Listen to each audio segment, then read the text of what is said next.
Welcome to the Eskrima podcast. My name is Jason Inay. I'm an Inayan Eskrima. So, haven't done a podcast for a few days or recorded anything because we were so busy over the weekend. We had the black belt test at the school that I teach at, XMA, or Extreme Martial Arts and Fitness Gym. And these kids have been prepping themselves to do that test, and it's a physical challenge test as well as curriculum test. So they had quite a bit to do as far as their base Taekwondo program was concerned. They also had a bunch of kickboxing to do and a little bit of Brazilian Jiu-Jitsu and quite a bit of Eskrima. So it was a nice completion for something that we had been doing with him for 4 or 5 months or more, preparing them for doing that. I've never really been a fan of that process in terms of having to do a ton of cramming, if you will, or preparing for a test. It's not the tradition of Inayan to do it that way. And the reason being is that you either know or you don't know. You're either ready or you're ready, or you're not ready, excuse me. Right? And your need to cram is not, it's really not, in the eyes of my father, it's really not the way to be ready. Right? And as you may remember, if you've been to any regular schooling, at least here in the U.S., cramming before an examination doesn't mean that you retain that information.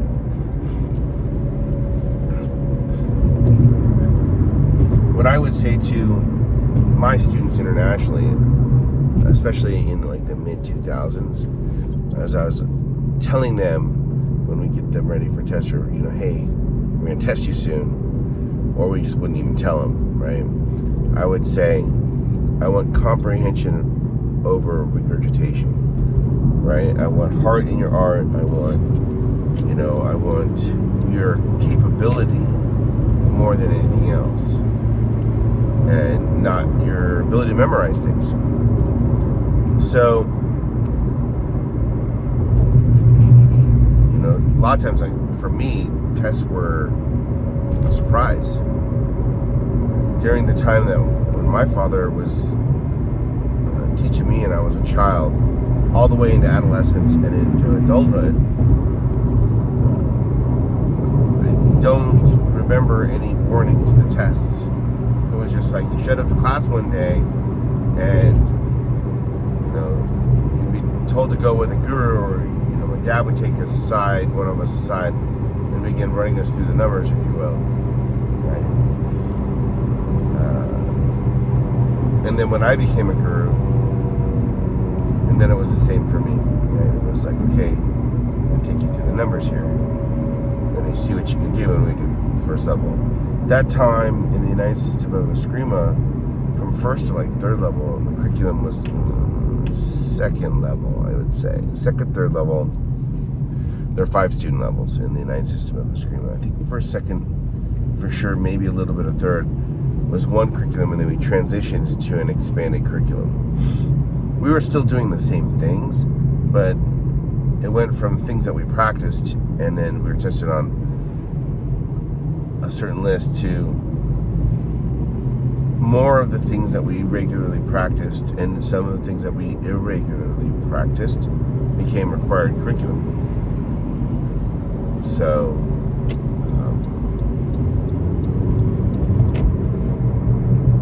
testing was not any different, but the ranking was just the medallions. And then when you got to your third level, you got your you're considered advanced student.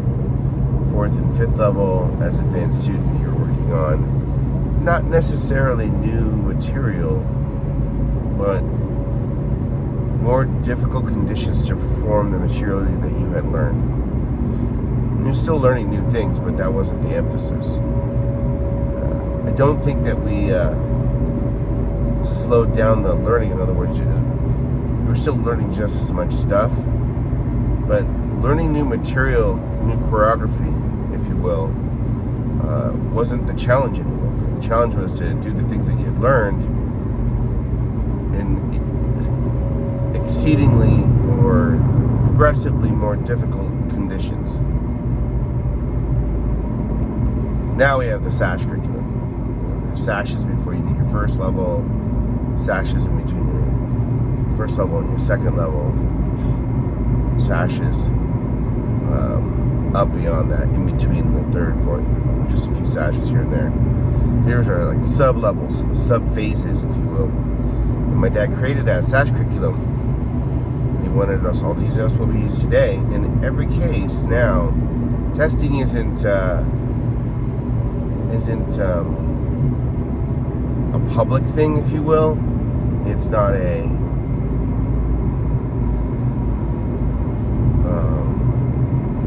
scheduled thing.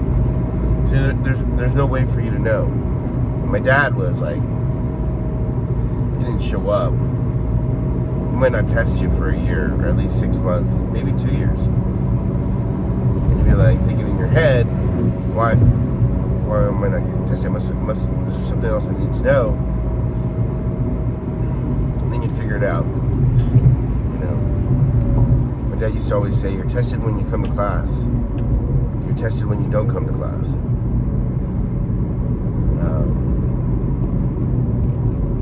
But the cramming thing, or the way that other schools do it, where you know, on this day in this month, we're going to do a test, we're going to do training for this level, a black belt or whatever. You know, it's 3 months long, 6 months long, whatever it is. It does really ramp up the student. They really do experience a kind of test, in the sense of it's a challenge just to get there all the time. They're already going to the regular classes. And then it's a challenge because if they hadn't been taught that material, now it's being crammed into them. And so they have to concentrate more, they have to work harder, right? And you could almost look at that as that's part of the test, right? How do they perform when the demand on them is higher? Not just that one day, but for 3 months or 6 months, and, you know, an extra day a week or extra 2 days a week, you know, and review, and, you know, you got to do this and you got to do that, right? It's a lot for them, especially with school, and if they have any organized sports or anything like that, it's certainly more taxing in a different way, rather than the surprise test method, right? The other advantage of that is that there's this sense of ordeal through the whole thing, all the way to the end. You get to the final day, you do all your forms, all your techniques, know your terminology, right? Maybe you have an extra form, right? Then you got to know all your combos and your two-person combo exercises. You got to do that on the back. You do that on the mitts. You got to do it on each other for sparring. You got to spar, right?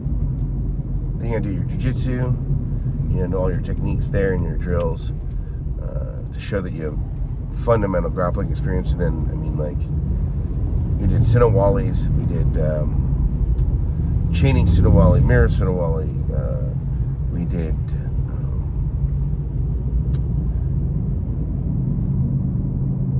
you know, most of the hand drills, KDM drills, the flow drills, and we did some Serrata, we did some de cuerdas, and they did some reflex training, and they did disarming, and they did locking and takedowns, and that's a lot of material.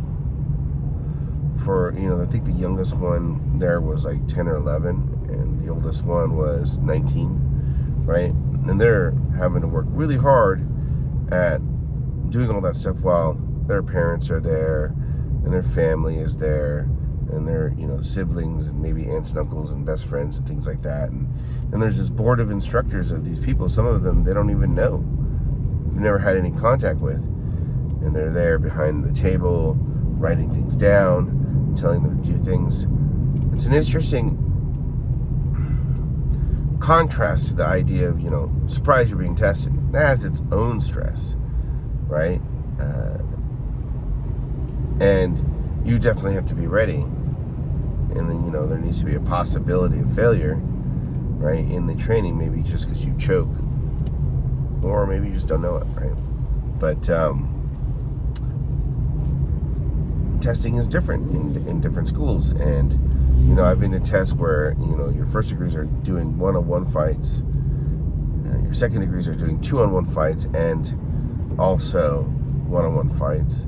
Your third degrees are doing three-on-one fights, and also two-on-one and one-on-one fights. And you got forms and techniques, and you've got drills that you got to do, and there's falling, throwing, etc. That's grueling too, and they knew it was coming up too. It's a lot all in one day. It's a lot to prep for over 6 months, whether you do it on your own or there's a class left for you. And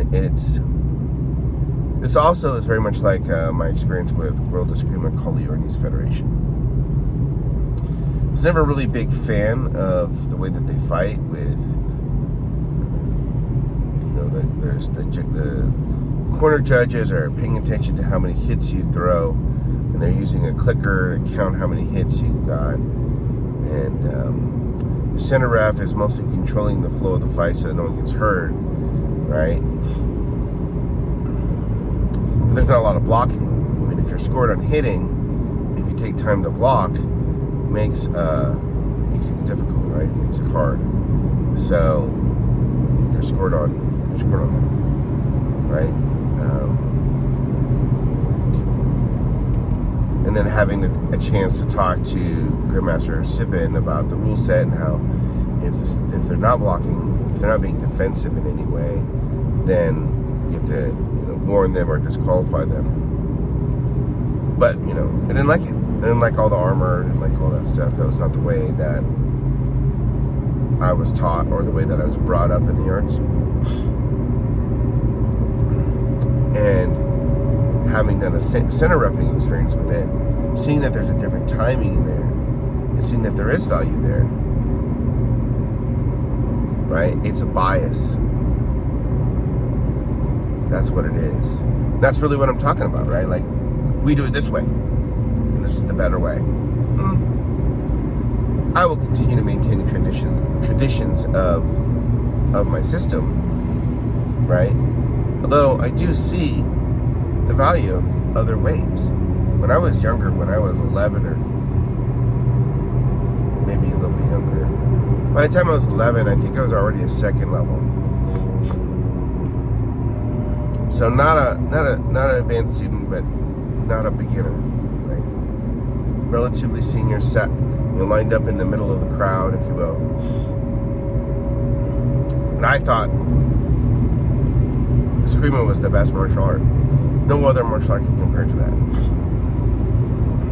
And the Inayan System of Eskrima is the best way to do Filipino martial arts. And it's important for you to have that confidence in your art, in what you do.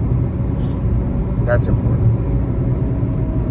But blind or ignorant bias and devotion to one way is really not the way of martial arts. Not really. Having some scope and perspective is really important. If anything else, is to be able to be prepared to fight a fighter that doesn't train your way, right? At the very least. And so, I was quickly dispelled of that illusion when I got into more advanced training, or trained with more advanced instructors that came from different arts. When I was a student, when we go to classes, you'd have people that are lining up ahead of you and behind you and right next to you, and that was their level of Eskrima. But just as you come to my school now and you learn from my students who are teaching on my behalf as I teach, or classmates that you have in you, and just as that happens happened in my childhood and adolescence. It happens in my classes now. That rank is only the rank that they have there, not necessarily the only rank they have in martial arts. There was always a lot of senior level black belts, 3rd, 4th, 5th degree, 6th degree, 7th degree students that might line up senior to you, same rank as you, junior to you. And, so I would, line up spar with someone and then, I remember Quanjinam Art True. I had this belief that you couldn't kick me if I was close to you, because all the sparring matches that I had done thus far didn't allow for the kicking. And I was taught that way. I was taught that you get close so they can't kick. Quanjinam Art True is a Mudakwan Taekwondo master instructor. I think he was like 5th or 6th degree at the time. And he gave me a side kick, and he was standing right in front of me, almost nose to nose. And he side kicked me in the face, in the chin, from that position while we were doing some kind of drill or something like that. Which knocked me over. And quickly realized my bias, although I wouldn't use those words at that time, don't really serve me, that there's more there than one thinks.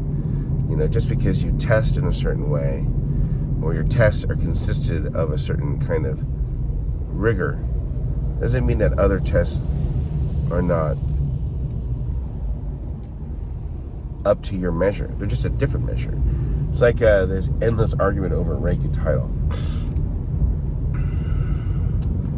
Your rank and your title is where it is in the curriculum, not just for you, but for everyone in your curriculum that you're training. And that the criteria really is the issue. What's your criteria? People are like, oh, you get black belts too fast, or, everybody's got it, 5th degree or something. Like, oh, I remember I had this one guy, an Eskrima master.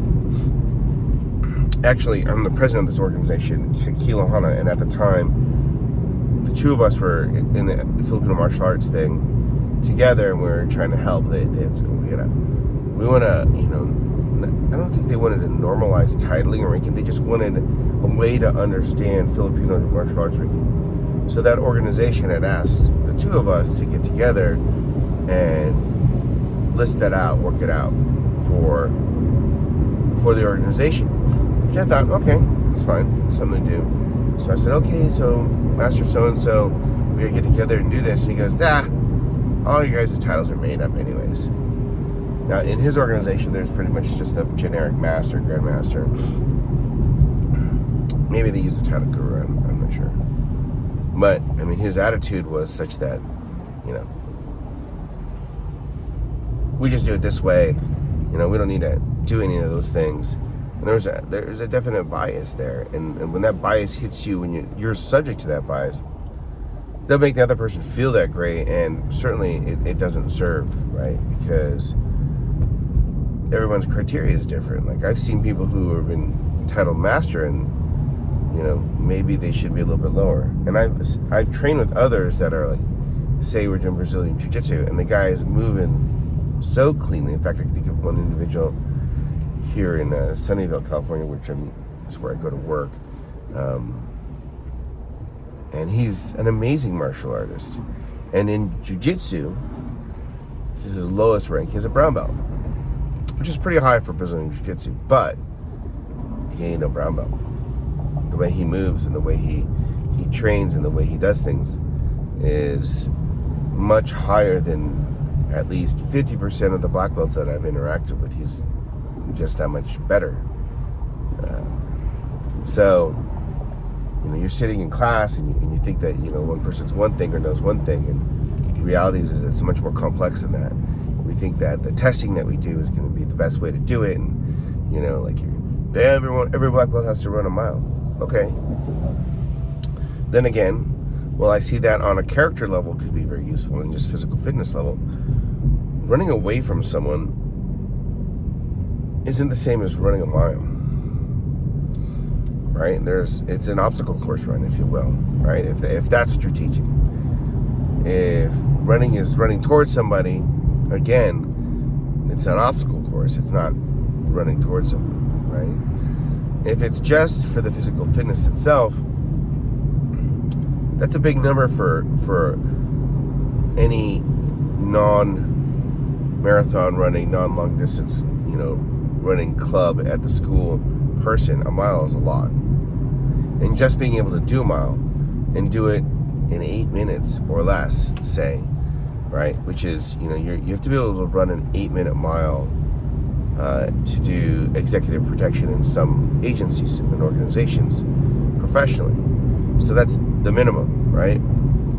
Now, that may not sound very fast, since the fastest that human beings are capable of a sub 6 minute or sub 5 minute mile, right? It doesn't sound like a lot, but the fact that you can do it is a big deal. It's not that easy. When I ran the half marathon that I did a couple of years ago, I didn't mind running, but I didn't understand what that means to run that long distance.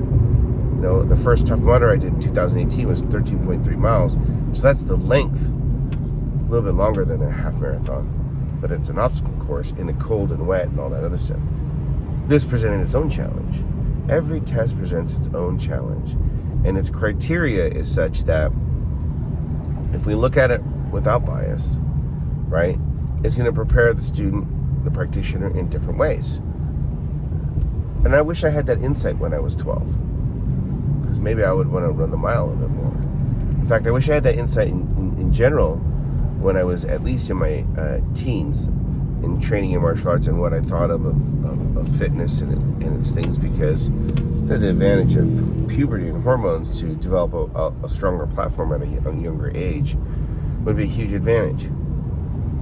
But my bias and the way that I tried to emulate my senior students, and they're like, we don't need to stretch, that's not for it, we're here to fight. And it's kind of just attitude that you'd hear them say, even if they didn't believe it, or maybe as an impressionable youth, I just picked it up.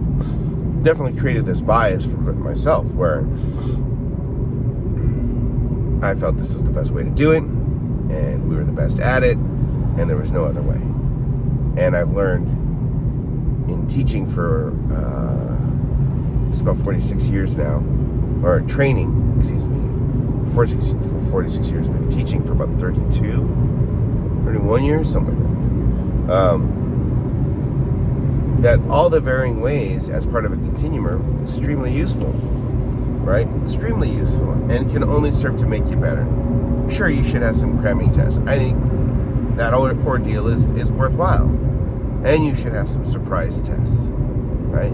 I think they're worthwhile, right? Having a richer experience that's free of a certain kind of bias leads us to instantaneous adaptability, right? The ability, because of a wider spectrum of experience, we're able to adapt more easily to varying requirement, the moving of the goalpost, if you will, of having to adjust to some kind of uncertainty is useful. And we do that because we have a wider experience. And you can't have that when you have bias.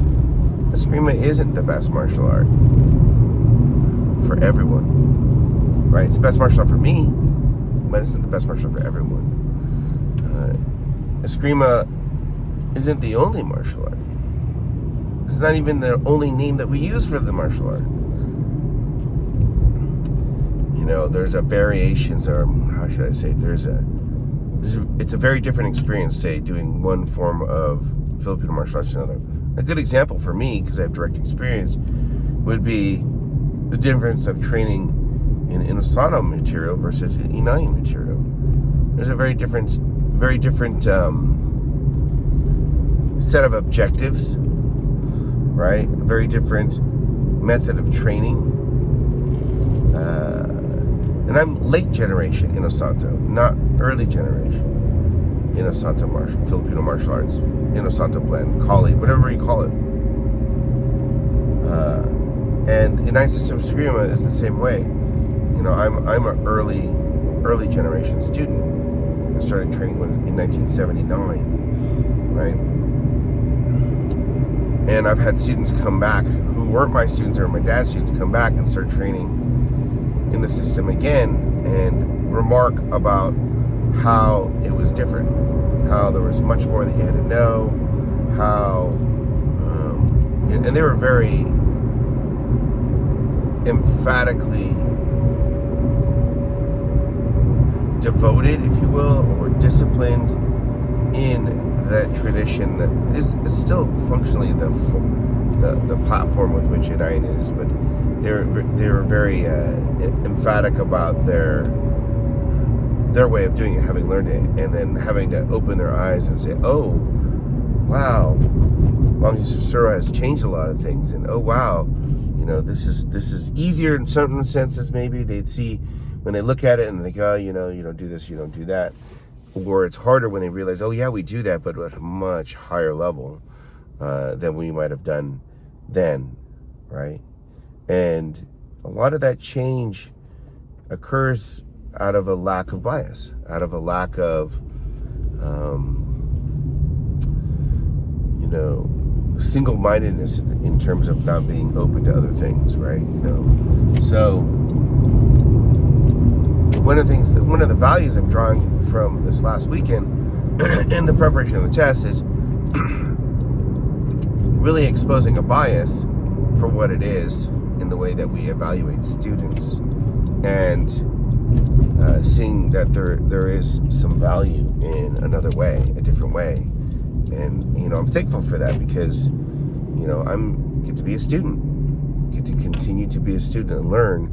Not necessarily a new kick or a new punch or a new way to swing my stick or knife, but a new way of really looking at the problem of teaching and the role and function of testing in the development of the student.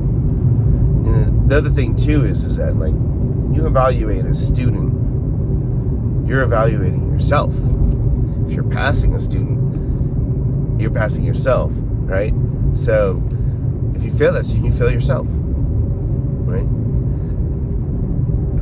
You're trying to figure out, under whatever conditions, has this person become an embodiment of that curriculum at that level, right, on that day, right? And you could change someone really hard by cramming everything in and doing all the preparation and all that other stuff, and functionally they change as a person through that process. Or you could test them by surprising them, right, and them understanding that they have to be ready, and functionally there's a transformation. It works both ways. It still does it. It's just a different approach to the same problem.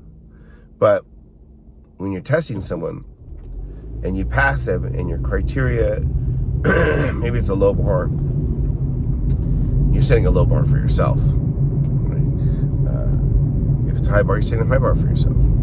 And if it's possible for a student to fail, then you're truly testing yourself. If it's unlikely or never happens, then you don't really have a test, right? Now it's something else. Now you might be in the guise of a test with an evaluation sheet and stuff like that, but maybe just part of your business. And that's okay too. For some people, that's fine. That's what their martial arts is preparing them for.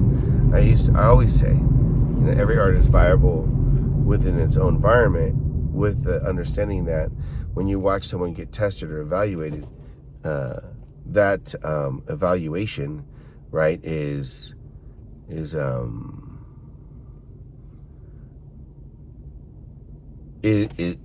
part of a business, or it's part of it's a part of the art or whatever. You can see through it. You can see through it no matter what you do. So, your environment is indicated by the testing. Like, what are you testing for? If there's no sparring and you're testing and it's mid to high level, then your art's not necessarily a sparring art or fighting art, right? At least you're not preparing people to be able to do that, right? I tell my students, how would you like to go to a swimming class and the teacher's never been in the water, never swam themselves, and has an expectation that you're going to, or worse, Neither do you get in the water either, but you come away with this idea that you can swim, but you've never been in the water. And you learn from someone who's also never been in the water, you know, you need to get in there and do that. And that's that environment thing, right? You need to indicate for the environment. So anyways, try to remove your biases. They're not useful. Discover them, right? And I'll see you on the training floor.